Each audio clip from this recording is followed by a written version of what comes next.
What's up guys, Damian Keyes here, welcome back to the channel. So when it comes to music sales, there have been many anomalies over the years, but on the whole, most of them do have a reason. Let's take, for example, Bing Crosby White Christmas, which has sold 50 million copies and is thought to be the most bought, streamed, sold song that's ever existed. But you would expect that because not only is the track almost 80 years old, but it does get wheeled out every single Christmas. So therefore, there is a reason for that. Then after that, you've got something like Candle in the Wind, for example, which was Elton John's release in 1997, which sold 33 million copies. But again, there was a reason for that because it was released after the death of Princess Diana when the lyrics had been changed. So again, you would expect a lot of sales for that. Then you've got things like USA for Africa or Band-Aid. But again, the biggest collabs of all time,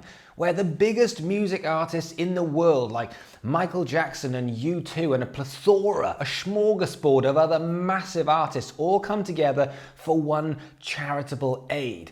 So you would expect that to be a huge sales anomaly. Then after that, you've got films. So if you look at Everything I Do It For You by Bryan Adams, that was #1 for 16 weeks. 16 weeks. But apart from being on his hit album Waking Up the Neighbors, it was also attached to the Robin Hood film. And if you're attached to a Hollywood movie like that, that definitely gives it some extra movement. Then you've got Whitney Houston, I Will Always Love You, which was #1 for 14 weeks.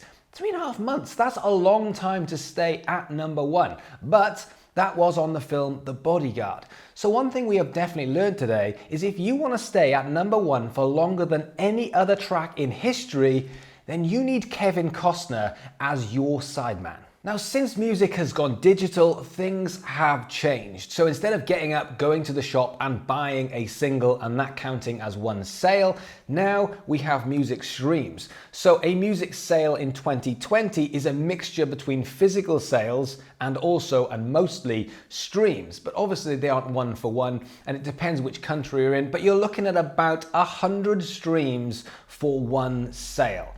But that does mean you have to listen to the track for longer than 30 seconds, and that does happen to be a paid stream. So depending if you're paying for your Spotify account, for example.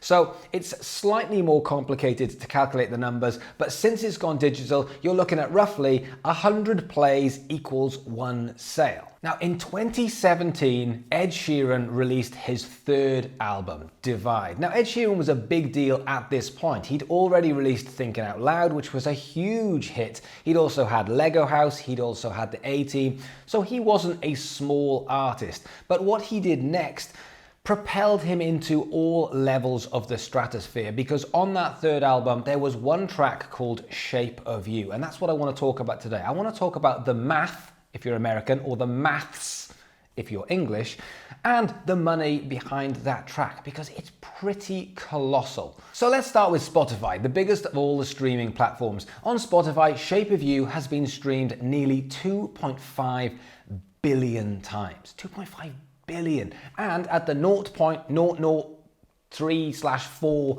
cents per play for 30 seconds, that means he's probably made around about $8.5 million for one song on one platform. Then if you take YouTube, that video, the official video, has been viewed nearly 5 billion times for one song.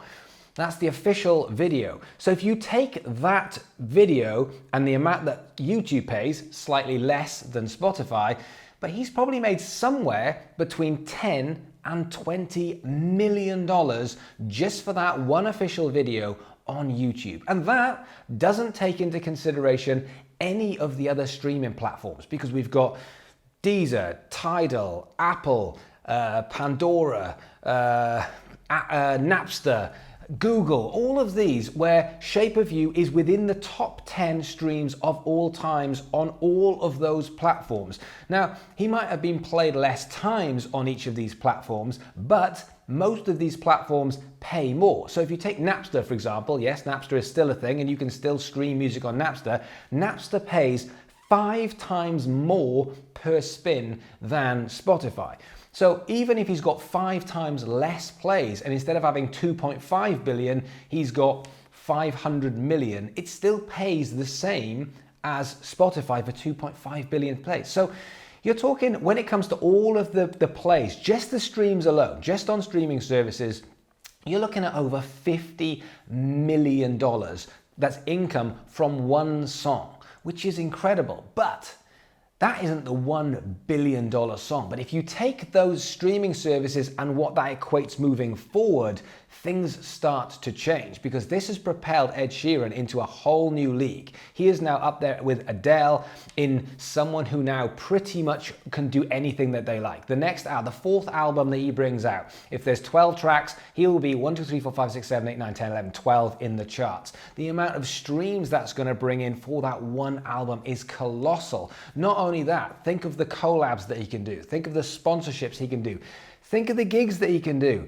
You know, when he first started, he put out his first album and he worked hard. He put out that first album and he did 120, 130 gigs within the space of 18 months after releasing that first album. That is pretty impressive.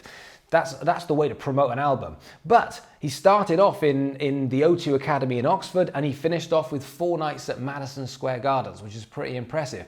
Think of the gigs that he's going to be able to do moving forward. We already know that he sold out 2 dates on his own, just him and acoustic guitar at Wembley Stadium.